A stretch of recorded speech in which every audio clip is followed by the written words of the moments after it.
Each year, at least one woman or girl, often more, dies in menstrual huts. From exposure to the cold, smoke inhalation, or attacks by animals. In June, a few years ago, another young woman was found dead in a menstruation hut, bitten by a snake. Her family tried to cover up the death. The police said by destroying the hut and quickly burying her body. But the authorities exhumed it and are investigating what happened. I, Aparna Singh, would take you through these agonizing details in my story, The Menstrual Hut. Puja must have been screaming in her nightmare, or so she thought when her sister woke her. She was drenched in sweat and was running a temperature. "What happened, Didi?" Chanda's words floated faintly in swirls. A heavy-headed sluggishness impeded her, confiscating her sense of reality. Pulling herself together, she examined the walls in her room. They had color. The bed was soft and comforting. She pinched herself, then winced at the self-inflicted pain, a habitual practice that helped her identify the factual from the imaginary. Heaving a sigh of relief, she reminded herself that this was not the menstrual hut she had been sent to last week. The memory of the windowless structure made of mud, stone, and wood with a thatched asbestos ceiling 3 feet above the ground, dangerously close to her head, loomed. She could touch it when she sat with her back straightened, and it sent shivers down her spine. The numberless times she had hurt her head on the tiny door frame had left her with a sore bump. She could hardly stand in that suffocating, closely enclosed shed. It was dark, dull, dreary, and disturbing. As she feebly got up, her limbs wobbled, not yet ready to support her body. She had been in that shack for a week.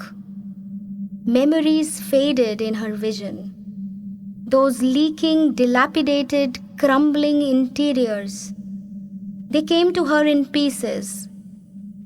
Shocking episodes, sometimes disparate, sometimes connected in a bizarre sequence.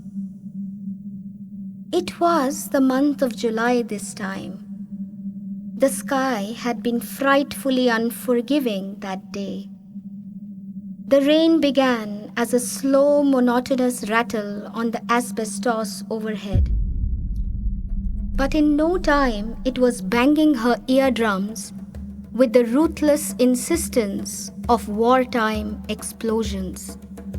She vividly recalled the sounds from a war movie she had seen. A snake calmly slithered into the shack. No sooner had she come to terms with the incessant pelting. Unable to shoo it away, Puja sat wide awake through the night, recoiling further and further away in horror and disgust. She counted herself lucky when it chose the farthest end.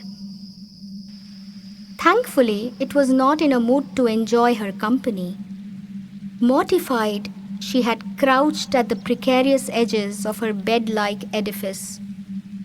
She prayed hard and loud to survive the snake, the rains, the tumble-down rickety wooden construction, and the night. The sound of her own voice was the only delusional respite she could conceive of.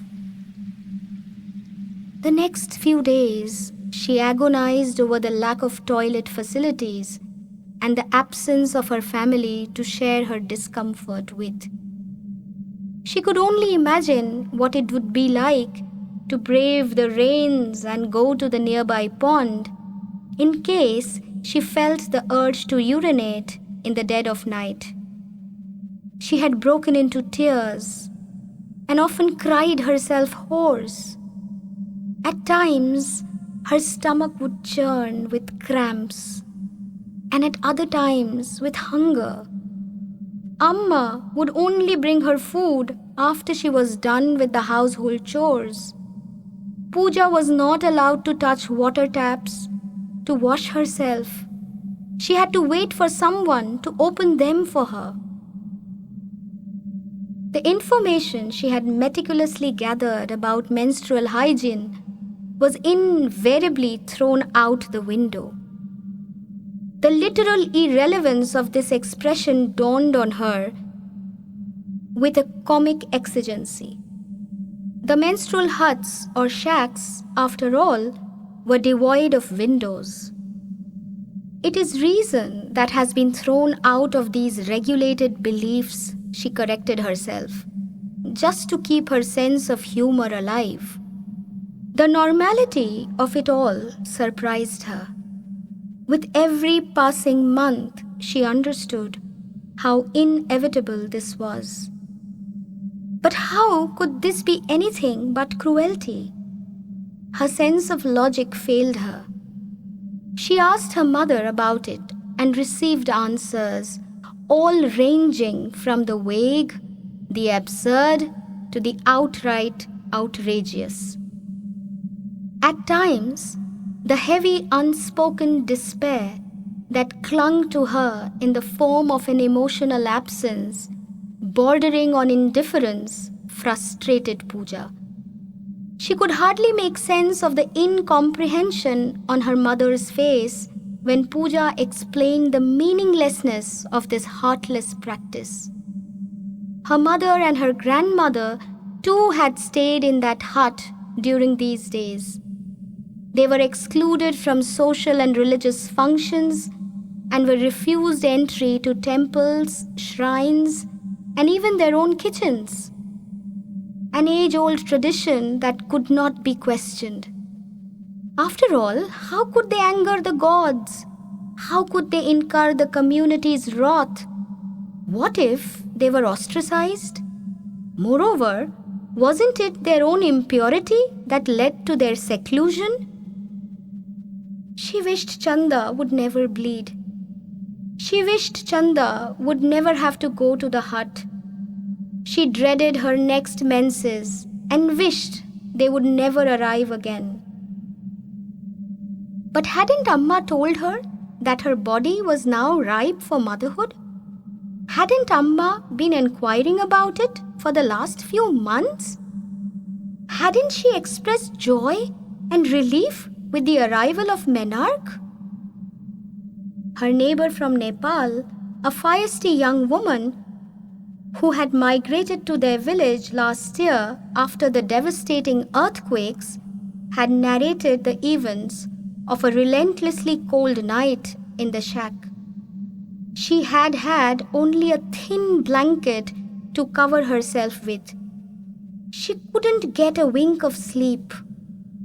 Armed with a dimly lit lantern and discarded knives stealthily brought along, she sat tight and alert to ensure that roadside Romeos could be kept at bay in case they got too ambitious. She was not sure what troubled her more, the bone-chilling cold or the fear of men. Puja wondered if such absurd customs existed in other countries too. After some research, she had gathered that Ethiopia and Australia also believed in similar practices. Although in Australia, the Aborigine women burnt the huts after they were used for Menarche.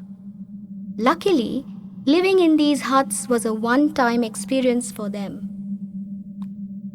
Innumerable incidents surfaced now and then in the media about how vulnerable and defenseless the women felt in these ill-equipped, segregated sheds. The fear of sexual assaults, of being exposed to wayward men, was no less than the fear of being exposed to stray animals. There were no indoor toilets and no proper locking facilities in the sheds, making living inside it a horrific tragedy. The women had to withstand all the seasonal extremities. The summers would get unbearably hot in these ramshackle huts. Many would suffer from malaria and dengue. Puja, in the course of her research, came across the shocking news of a secluded young girl who had died in a cyclone. The hut was far from her home. Poorly built, these shacks could barely weather heavy rain, let alone calamities. She could clearly envisage the poor girl's plight. She imagined her in a pink salwar, her thick hair tied in 2 long braids, a vacuous, orphaned look on her young face. She too must have felt so scared and lonely. The whooshing, swirling cyclone got her. No, it was this practice, this cruel, inhuman practice that killed her, grumbled Puja. A coconut tree had neatly sliced through the flimsy ceiling and landed straight on her head, killing her promptly. She was dead long before she was taken to the hospital. The newspapers had flashed the image of the dismembered shed and a distraught, wailing mother. Puja also came across the story of a woman who had lit a fire to keep herself and her 2 kids warm. They all were found dead in the morning. Excessive smoke inhalation proved fatal for all of them. The woman and her 2 kids died in their sleep. Death had owned them. Puja thought, at least death was not discriminatory. It was a cynical reflection, but sadly true. Lessons from her biology class, where her teacher had categorically explained the importance of oxygen in the life of all living beings, plants, animals, and humans, crossed her mind. These were grounded in scientific reality, not irrational at all.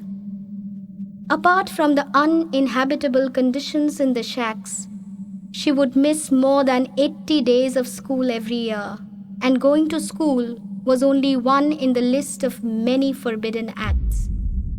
She would have to beg for notes from her classmates, who would likely come up with all kinds of excuses.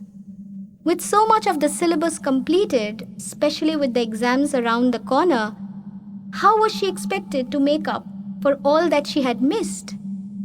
Probably, no one expected much of her. It was probably okay for girls to miss school.